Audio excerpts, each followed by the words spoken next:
మరొక breaking news చూస్తున్నాము. రైతుల ఖాతాల్లో రైతు భరోసాను ప్రభుత్వం జమ చేసింది. 4,41,911 మంది రైతుల ఖాతాల్లో 569 కోట్లు జమ చేసినట్లుగా ప్రభుత్వం ప్రకటించింది. మార్చి వరకు లబ్ధిదారుల గుర్తింపు ప్రక్రియ కొనసాగుతోంది. మొత్తంగా 32 జిల్లాల్లోని 577 గ్రామాల్లో 9,48,333 ఎకరాల భూమికి రైతు భరోసా వర్తించింది.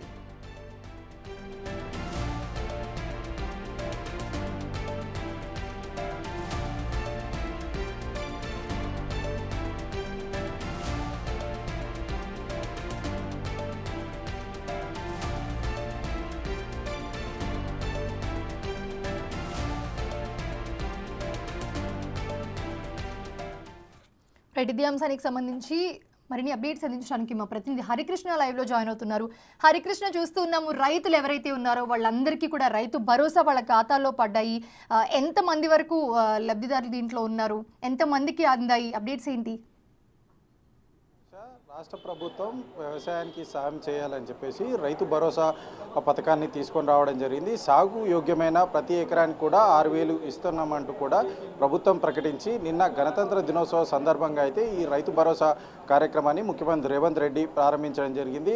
ఇచ్చిన మాట ప్రకారం రైతు ఖాతాల్లో అయితే ప్రతి ఎకరానికి 6,000 రూపాయలు రైతు ఖాతాల్లో అయితే జమ చేయడం జరిగింది.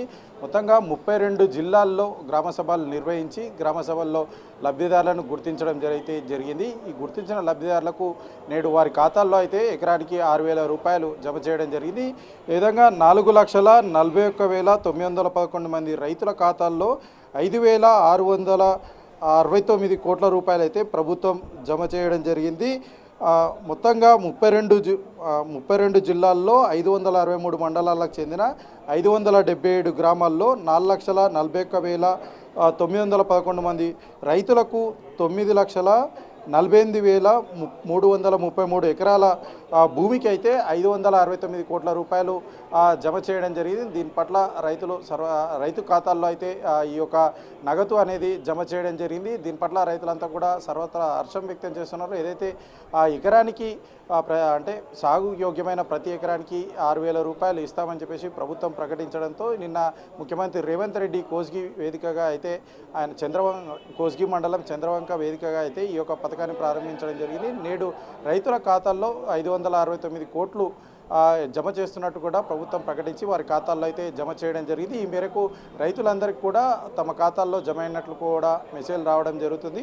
అయితే మొత్తంగా ఈ యొక్క లబ్ధిదారులను గుర్తించే ప్రక్రియ ఇంకా కొనసాగుతుంది. ఈరోజు అయితే గ్రామ సభల్లో లక్షల్లో యొక్క దరఖాస్తుదారులు లబ్ధిదారులకు సంబంధించి దరఖాస్తులు రావడంతో ఈ గ్రామ సభల నుంచి కూడా మార్చి వరకు కూడా ఈ ప్రక్రియ కొనసాగుతుందని చెప్పేసి ప్రభుత్వం చెప్పడం జరిగింది. ఈ మేరకు ఏదైతే లబ్ధిదారులు ఎవరైతే ఉంటారో వారందరూ కూడా గ్రామ సభల్లో అయితే గుర్తించి వారి ఖాతాల్లో అయితే జమ చేయడం జరిగింది. ఎవరికైనా ఏదైనా స్క్రూటినీ చేసే ప్రక్రియలో కానీ లేదా సర్వే చేసే క్రమంలో కానీ ఎవరికైనా ఈ యొక్క అంటే రైతుకు సంబంధించి వ్యవసాయ భూమి ఒకవేళ ఆ సర్వేలోకి రాకపోయినా సరే మార్చి వరకు కూడా వారికి అవకాశం కల్పించడం జరిగింది.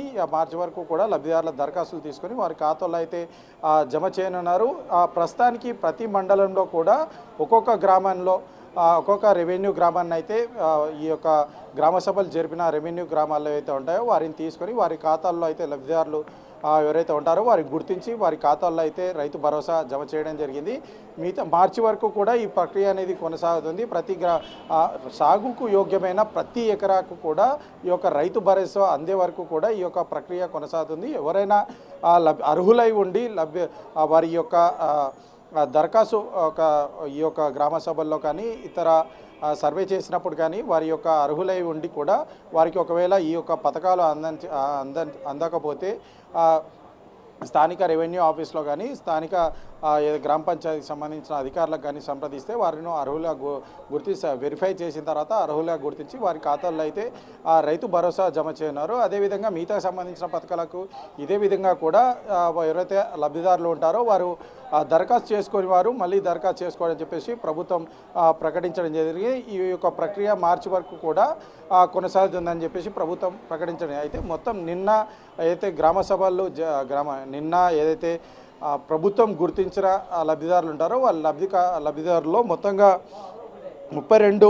జిల్లాల్లోని 563 మండలాలకు చెందిన 577 గ్రామాల్లోని 4,41,900 మంది రైతులకు సంబంధించి 9,48,333 ఎకరాలకైతే ఈ యొక్క రైతు భరోసా అయితే వారి ఖాతాల్లో అయితే జమ చేయడం జరిగింది. ఎకరానికి 6,000 రూపాయలు అయితే వారి ఖాతాల్లో అయితే జమ చేయడం జరిగింది ప్రభుత్వం.